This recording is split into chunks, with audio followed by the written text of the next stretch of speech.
Que dimos en llamar ¿Quién so que hace? Con una tonadita cordobesa. Acá con una invitada de lujo. Se las presento, María Laura Lamarca, licenciada en Geología. ¿Cómo estás, María Laura? Muchísimas gracias por participar del programa. Y bueno, se nos había ocurrido hablar con vos porque es súper interesante este tema de la geología y queríamos que llegues con tu conocimiento a todas las personas que nos están viendo, a toda la familia.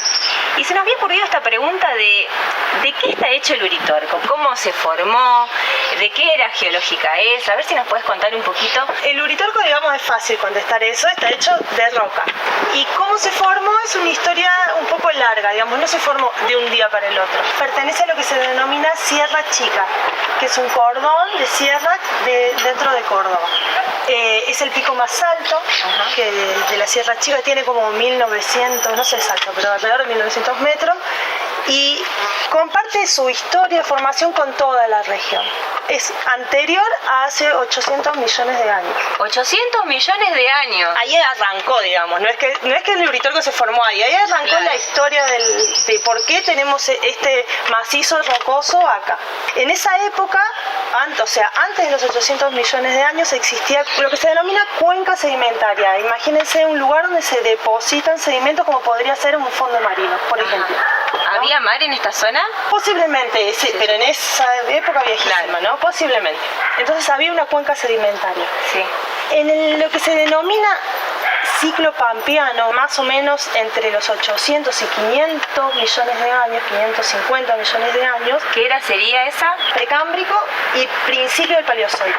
Bien. En esa época, esa cuenca sedimentaria, digamos, hay por fuerzas tectónicas, presión, temperatura y tiempo, esas rocas que eran sedimentarias de la cuenca se metamorfizan, forman rocas metamórficas, que son otro tipo de rocas, es decir, como si esas rocas se cocinaran, producto de presión por soterramiento, por tectónica y con temperatura. Esto demora mucho, millones de años en hacerse. Estamos tratando de resumir un proceso que duró millones de años. Se metamorfiza, se cocinan y se transforman en rocas metamórficas. Claro. El Uritorco está formado de dos tipos de rocas. Una son esas rocas metamórficas que se formaron en el Pampeano, a fines del Precámbrico y principios del Paleozoico, hace 500 millones de años, un poco más. Son como bandeaditas, blanco y negro, blanco y negro, blanco y negro, que se llaman neises. Y después hay otras que tienen como formas así alargadas, porque las rocas metamórficas se funden, cuando se forman, se funden parcialmente, entonces tienen formas... Como una forma plástica, ¿no? Claro, una plástica, claro, se funden en estado, o sea, no se funden, se transforman en estado plástico, entonces tienen esas formas como plásticas. Vos las ves y tienen esas formas así plásticas, normalmente tienen como una estructura toda bandeadita así, que muchas veces, por ejemplo, las lajas que se desarman. Y hay unas que son características, que ahora les voy a explicar cómo se forman, que son negras, como si la roca estuviera quemada. Ah, bien.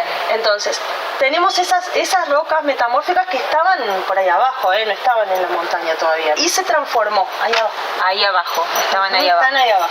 ¿Y después qué otro proceso? Y después el tiempo va pasando y hay épocas de compresión, que depende de la tectónica, épocas de compresión del terreno, que es por choques, por ejemplo, como ahora pasa en la cordillera de los Andes, que chocan placas, entonces hay fuerzas compresivas, y hay épocas en donde hay extensión, que es para el otro lado.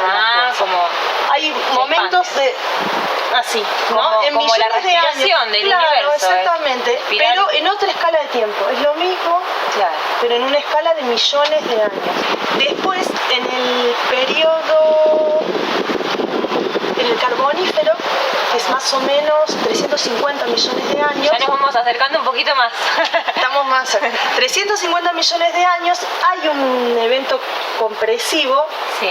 que genera granitos. Se hacen cámaras magmáticas, se generan granitos. Y entre esos granitos que se generan acá en el área, se intruye un Plutón en esas rocas metamórficas que estaban ahí, se mete como un poco de magma, se intruye un Plutón. ¿Plutón qué sería Un para...? cuerpo magmático soterrado, como si fuera la cámara de un volcán, Ajá. pero los volcanes son más superficiales. Y eso cuando se enfría forma los granitos. En todos los bordes de esa roca metamórfica se quemaron, sin llegar a fundirse, y formaron esas rocas negras que te digo que parecen quemadas, Ahí que va. se ven. Bueno, miren, detrás de esta pregunta tan simple con que iniciamos la conversación, ¿de qué está hecho el Uritorco? La complejidad de conocimientos y de cosas que han pasado, ¿no? En esta montaña que la vemos todos los días acá en Capilla del Monte. Durante el Cretácico hubo un evento de estos que te digo extensivo. Antes tuvimos un evento compresivo que generó los granitos y un evento extensivo. De expansión. De expansión y afinamiento de la corteza. Ajá. En esa época se depositaron, por ejemplo, los sedimentos de los terrones, que se ven para allá para el lado de Ischilín, los de Cerro Colorado, que son un poquito anteriores que los terrones, pero es de ese evento extensivo. Y en esa etapa hubo eventos que se denominan hidrotermales, que son fluidos calientes con disueltos minerales que se denominan ácidos y se meten como en vetas en las rocas que hay. Por ejemplo, la fluorita y el cuarzo. Se forman esas vetas de cuarzo que se ven, son productos de eventos hidrotermales que, por ejemplo, se generaron en esta época. Pueden estar también asociados a las últimas etapas de cristalización de los granitos, por ejemplo, también. Sí. Pero en esta época de extensión hubo también un evento hidrotermal generalizado que puede ser que haya dado lugar a esas vetas de cuarzo. Claro, porque que se ven. Justamente esta zona es muy conocida por el cuarzo. Sí, toda Córdoba en general. Esta etapa de extensión de la que hablo es, por ejemplo, la que dio origen al Océano Atlántico. Cuando se empezó a desmembrar Gondwana, se forma el Océano Atlántico.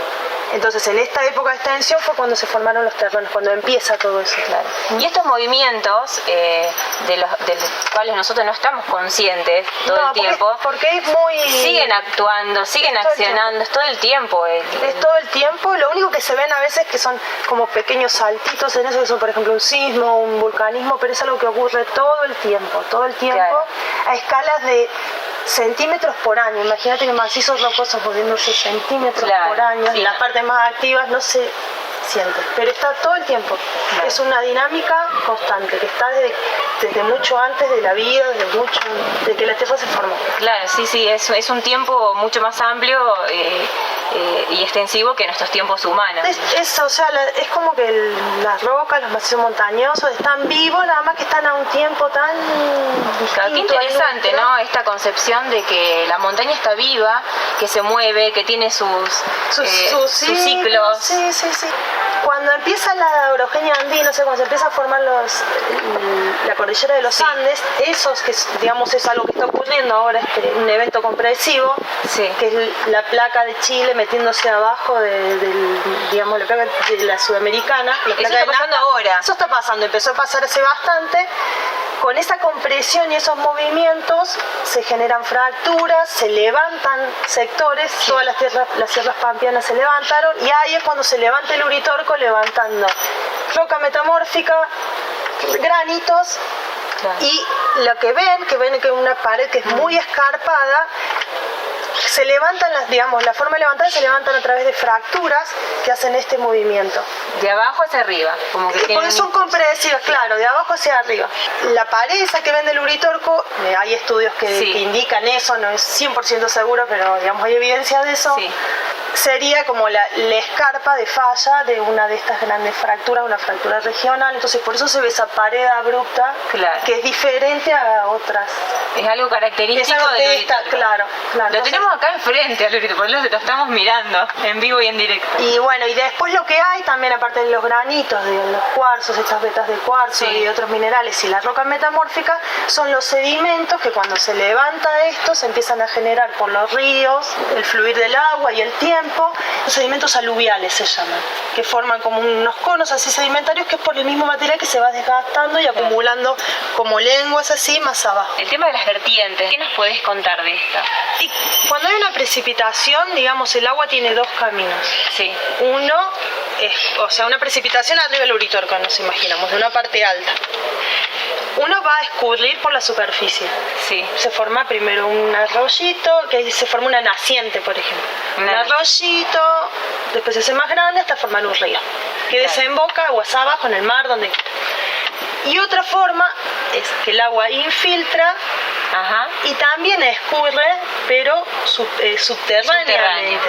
El escurrimiento subterráneo es mucho más lento, no es como el superficial, porque el agua escurre generalmente a través de sedimentos. Imagínense el Uritorco que les dije que tiene estas rocas graníticas, las rocas metamórficas y las rocas sedimentarias. En general lo que pasa es que el agua escurre, se mete donde puede, no se va a meter en una roca distintas sólida. Densidades. Y distinta porosidad, puede alojar agua o no una roca. Claro. Y el agua subterránea, salvo en casos muy particulares, no es como un río. El material funciona como una esponja que se satura en agua y una vez que está saturado empieza... Ahí escurre. Claro, imagínense, lo más normal es que en el Uritorco lo más común que podría pasar es que el agua escurre e infiltra en los sedimentos esos que les dije yo que se forman los aluviales, que son porosos, pues tienen rocas de distintos tipos. Y cuando llegan al granito que no pueden seguir bajando, empiezan a escurrir aguas abajo. Bien. Y despacito van escurriendo hasta, por ejemplo, descargar en un río cuando se encuentran con un río, o si se encuentran con un corte del terreno, salen a la superficie y ahí se forma una vertiente. Cuando este nivel de agua subterránea, por una cuestión de relieve, choca con la superficie, se intersecta con la línea de superficie. Entonces ahí se forma una vertiente. También puede ser que se mete en una fractura, esto está todo fracturado, las rocas metamórficas, por ejemplo, tienen toda fractura, entonces se mete el agua por ahí y después hay niveles donde se encuentra con la superficie y sale. Claro. Viene baja y sale. Claro, por ahí cuando uno está en la montaña se ven como afloramientos de agua. Claro, que van cuando llueve, por ejemplo, en un lugar que normalmente está seco, de repente empieza a salir agua, o 3 días después que llovió. Bueno, así que la próxima vez que vayan al Uritorco, o las familias que vienen a visitarnos acá a Capilla del Monte, que están vacacionando, tengan en cuenta toda esta información y vean que detrás de una pregunta tan simple como hicimos al principio, hay toda una complejidad, hay accionar de un montón de fuerzas de la naturaleza que por lo general no estamos conscientes, pero que están actuando todo el tiempo. Bueno, Lauri, muchísimas gracias por ayornarnos en este tema tan apasionante que es la geología.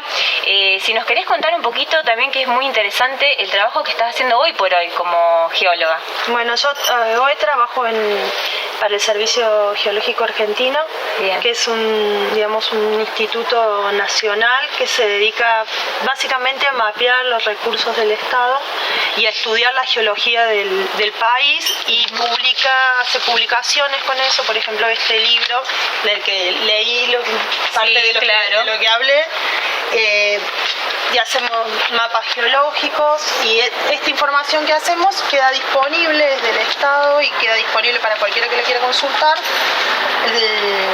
El Instituto del Trabajo se llama SEGEMAR. Cualquier duda que tengan con respecto a la geología de cualquier lugar del país, pueden consultarlo ahí. Bueno, esto es genial. Entonces, SEGEMAR, si lo quieren buscar, googlear, toda esta información está a disposición de la población, así que cualquiera que tenga ganas de ampliar un poco más todo este conocimiento y de tener un mapa de toda la parte geológica de Argentina, puede consultar en esa página. Bueno, muchísimas gracias, Laura, realmente ha sido un placer tenerte en el programa, y seguimos entonces con más Uri Town TV.